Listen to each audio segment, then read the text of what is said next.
maitanong ko lang po, kumusta ho yung kaso tungkol dun sa nagtangkasay niya? Ay nako, Arnold, please. Itanong mo na lang si Mayor niyan sa ibang araw. Hindi ko kayo pinatawag dito para kay Mayor. Eh ma, para saan ba ito? Sabi mo kasi magdala ng photographer. Magkakamba ka ba? No. Actually, pinatawag ko kayong lahat dito para sa anak namin si Jonathan, right, Edmundo? Yes, of course. Ibig sabihin, Mayor, mag-artista po ba yung anak niyo? Ano? Hindi ko papasok ng showbiz. Hindi ako mag-artista. Hindi. Inimbita ko kayo dito to formally introduce to you the girlfriend of my son, Jonathan. Miss Apple Madrigal. Smile, darling. Jonathan, tabihan mo si Apple. Pag-picture taking tayo. Edmundo? Okay.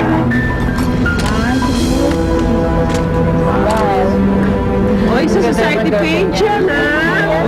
Anak, put your hands around Apple. Tama na nga kami. Mapupunta na kumain. Kain mo na. Plate. Purita. Magkalamig kayo. No, naman kayo. Bigyan nyo rin kami, ha? Sige, tama eh. Tumatama ng puti. Nahalata na ba? Sabi kayo, para nakapag-prepare ka rin. Biglaan. Purita. Excuse me lang. Ma, hindi mo ba kita makausap?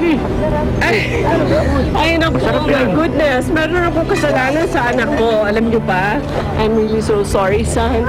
Supposed to be pinangako ko sa kanya na siya mag-a-announce kung sino girlfriend niya. Me and my big mouth. I'll make up for it, son. I'm sorry. Pakisulat na lang na siya magsabi. Excuse me, thank you. Come, sir. Opo. Ano nga ba yung tinatanong mo? Matagal na po bang magkaibigan ng pamilya Madrigal at ng pamilya Guato? Oo. Matagal magkaibigan yung pamilya namin. Ang mga Madrigal ang nasa likod ng mga rural banks dito sa San Felipe. At yung mga katabing bayan. Pati na rin yung ilang institution for higher learning. May balak na po ba silang magpakasal? Alam mo, wala akong tutol dyan. Pero, Apo? siyempre mas maganda sila. Si Jonathan will join you. I'll join you Tatapos also. muna sila ng Why pag-aaral. don't you sit down beside Apple? Wala nang pwesto. Sige na. Sige na, dito ko na. Sana. Kita ko makain na. Enjoy your food. Thank you po, tita. Cheers. Okay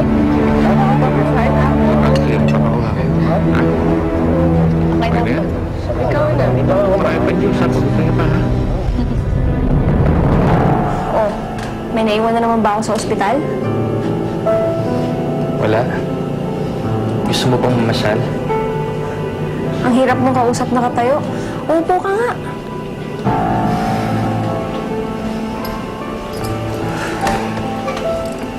Ano nga ba ulit yung sinasabi mo? Sabi ko, baka gusto mo mamasyal. Ang bilis mo naman. Bakit naman ako sasama sa'yo? Baka gusto mo nang kausap. Baka naman ikaw may kailangan ng kausap.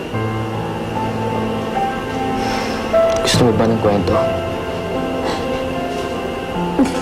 Baka naman puro kalokohan lang yan, ha?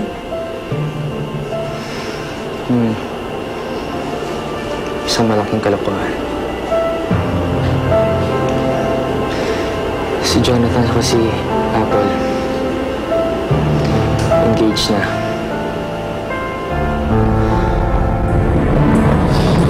Wala naman yung araw na hindi pwedeng dumalaw sa kanya, no? Oo naman. Kaya lang, hindi mo pwedeng makausap si Levi ngayon. Bakit ho? Nasa Bartolina naman ho ba siya? Nasa infirmary siya ngayon.